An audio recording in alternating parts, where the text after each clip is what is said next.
Episode setting में हमें दिखाता है एक सिटी को जिसका नाम होता है क्लाइट अबंडेंस सिटी। वहाँ पर एक एकेडमी में हमारा एमजी बैठा हुआ था एक टेबल के ऊपर, अपने टेबल के ऊपर। हम देखते हैं कि उसके सारे क्लासमेट्स पढ़ाई किसी पे, बाकी सारे काम कर रहे होते हैं, किसी से लड़ाई कर रहा होता है, कोई भी बात कर रहा होता है लड़की से। हम देखते हैं हमारा एमजी मोबाइल में देखते हुए सोच रहा होता है कि मेरे पास और ज़्यादा पैसे नहीं है, मेरे मम्मी पापा जितने भी पैसे अपने पीछे छोड़ के गए थे वो से भी ख़त्म हो चुका है। अगर मैंने अपना घर भी बेच दिया तो ये इनफ नहीं होगा। हाँ, मुझे लगता है कि मुझे उस डीमन रियलम में जाना पड़ेगा। हमें बताया जाता है कि हमारा एमसी 10 साल पहले आया होता है इस जगह पर धरती से। इसका नाम होता है झैंग, और इसके ये नाम उसने इसके असली पेरेंट्स ने नहीं बल्कि इसके एडॉप्टिव पेरेंट्स ने दिया है। लेकिन उन्होंने कभी भी उसे एक एडॉप्टिव चाइल्ड के साथ ट्रीट नहीं किया, उसे हमेशा अपने खुद के बेटे जैसा ट्रीट किया है। हम देखते हैं कि वो पूरा परिवार कैसे हंसी खुशी खाना पीना कर रहा था, लेकिन ये खुशी ज़्यादा देर तक नहीं टिकती। हमें पता चलता है कि 20 साल पहले एक डीमन रियल नाम की एक जगह ओपन हुई थी, जिसकी वजह से बहुत सारे मॉन्स्टर्स हमारे दुनिया में आने लगे, जिसके कारण बहुत ज़्यादा तबाही हुई, बहुत सारे लोग मारे गए, और इसी में मेरे पेरेंट्स भी थे। हम देखते हैं कि वहाँ पर मॉन्स्टर्स सभी को मार रहे होते हैं, किसी को नहीं छोड़ रहे होते हैं। हम देखते हैं हमारे एमसी की मदर को, मतलब झैंग के मदर को, जो कि मर चुके होते हैं, उसे देखकर झैंग बहुत ज़्यादा उदास होता है और बहुत ज़्यादा डरा हुआ होता है। वो अपने पापा को ढूंढ रहा होता है। वो अपने पापा को फाइनली देख लेता है। उसके पापा एक पिलर के नीचे दबे हुए होते हैं। उसके पापा उसे भागने के लिए कहते हैं। वो कहते हैं कि झैंग, अपनी बहन का ध्यान रखना और जितनी दूर हो सके यहाँ से भाग जाओ। हमारा छोटा सा झैंग भी वो बहुत नादान और बहुत मतलब बे हेल्प होता है, इसलिए वो कुछ नहीं कर पाता वहाँ पर। इसलिए वो अपनी बहन का हाथ पकड़ता है और वहाँ से दौड़ता हुआ चला जाता है। वो पीछे मुड़ कर जब देखता है तो वो देखता है कि एक बहुत बड़ा मॉन्स्टर उसके पापा को कुचल के मार देता है। हम देखते हैं उस मॉन्स्टर का पैर ही इतना बड़ा होता है कि पूरा एक कार उसके नीचे आ जाए। उसे देखकर हमारा झांग पूरा डर चुका होता है। वो कहता है कि उस समय बहुत सारे लोगों ने अपनी जान दी और बहुत सारे लोग कुर्बान हो गए। मैंने अपने आंखों से देखा है कैसे लोग मारे जा रहे थे। वो मॉन्स्टर्स बिना किसी रहम से उन लोगों को मार रहे थे। लेकिन जल्दी गवर्नमेंट ने एक डीमन रियल हम नाम की जगह को देख लिया, और उन लोगों ने उधर अंदर जाके ये देखा कि वहाँ पर अगर हम स्ट्रॉन्गर बनते हैं तो वो हमारे इस दुनिया में भी अफेक्ट करता है। इसलिए गवर्नमेंट ने बहुत सारे ऑर्गेनाइजेशन बनाए जिससे टीम रियलम इलाइट्स का नाम दिया गया।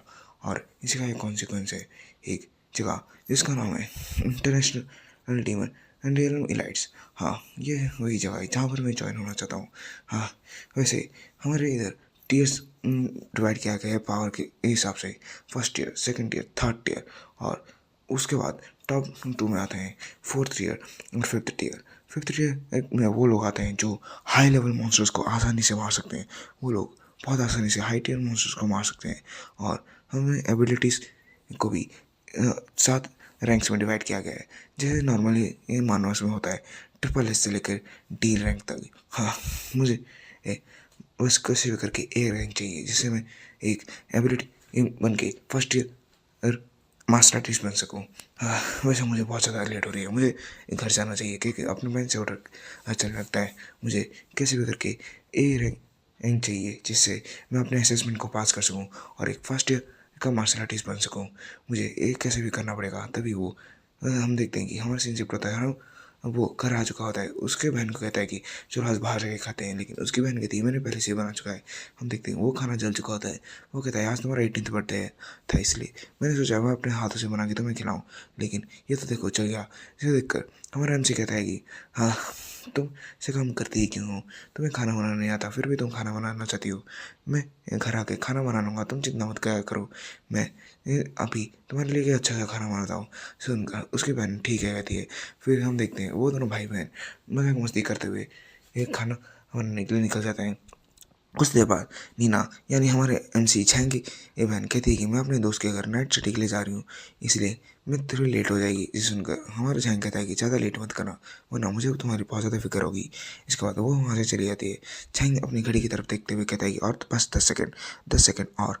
फिर वो कहता है कि हाँ, मेरे चाहे अच्छा हो या बुरा मुझे अपना बेस्ट देना है, क्योंकि अपनी घड़ी को दबा देता है, मतलब बटन को दबा देता है। इसके बाद वो घड़ी से इफेक्ट आने लगता है और वो टीम रियलम में एंटर करने लगता है, तभी उसके सामने एक स्पिरिट आती है, एक स्पिरिट गाइड। वो कहती है मैं तुम्हारी स्पिरिट गाइड हूँ और तुम टीम रियलम में सक्सेसफुली एंटर हो चुके हो। सुनकर हमारा एमसी हर तरफ देखने लगता है, देखते हुए कहता है क्या क्या ये टीम रियलम है? ये तो बिल्कुल ही अलग है, मैंने जैसा एक्सपेक्ट किया था उससे कहीं ज़्यादा अलग।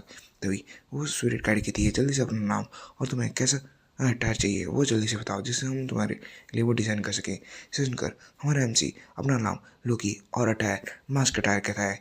इससे और वो सोचता है कि हाँ मैंने ये पहले से ही सोच रखा था, क्योंकि मुझे बाद में हो सकते हैं मेरे बहुत सारे दुश्मन बन सके, इसलिए मुझे अपने सेफ्टी और मेरे बहन की सेफ्टी के लिए एक मुखौटा ऐसा टायरी चुनना चाहिए, जिससे हमारी ये सेफ्टी बनी रहे।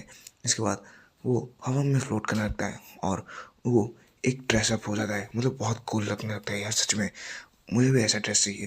तभी स्वीट कहती है कि हाँ तुमने एक टायर पहन लिया है, अब तुम जल्दी से इस ऑर्ब के ऊपर हाथ रखो, जिससे तुम्हारी रैंक मिलेगी, तुम्हारी एबिलिटी की रैंक। तभी हमारा एमसी उस ऑर्ब के ऊपर हाथ रखते हुए सोचता है प्लीज़ प्लीज़ गॉड, अगर तुम एग्जिस्ट करते हो तो मुझे ए रैंक ही देना, प्लीज़ प्लीज़ प्लीज़।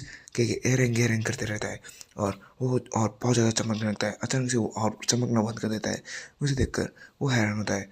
वो स्पिरिट से पूछता है आखिर इसका क्या मतलब है। स्पिरिट उसे देखती है और हैरान होकर रह जाती है। हमारे झांग पूछता है क्या, ऐसे मत करो, मुझे ऐसे सस्पेंस में मत छोड़ो यार, ऐसे तो तुम मुझे एंजाइटी के कारण मार दोगी, प्लीज़ यार बता भी दो, अरे बताओ भी। इसके बाद वो स्पिरिट लास्ट में बताती है तुम्हारा जो एबिलिटी है वो एस एस एस लेवल है, मतलब तुम्हारा triple S level ability summoning skill है। इसे सुनकर हमारा एमसी भी एकदम हैरान होता है, बोलते हैं क्या क्या ट्रिपल एस, क्या तुम सच बोल रहे हो? क्या मैंने कुछ गलत नहीं सुना? क्या तुमने अभी कहा मेरा ट्रिपल एस एबिलिटी ये रैंक है? यस यस मैंने कर दिया। और इसके साथ हमारे एपिसोड यहाँ पर खत्म होता है। हम लेंगे आपसे ऐसे इसी एपिसोड में। आप तब तक के लिए बाय बाय एंड सायोनारा, और थैंक यू मेरे सासों की आवाज़ को झेलने के लिए। सायोनारा।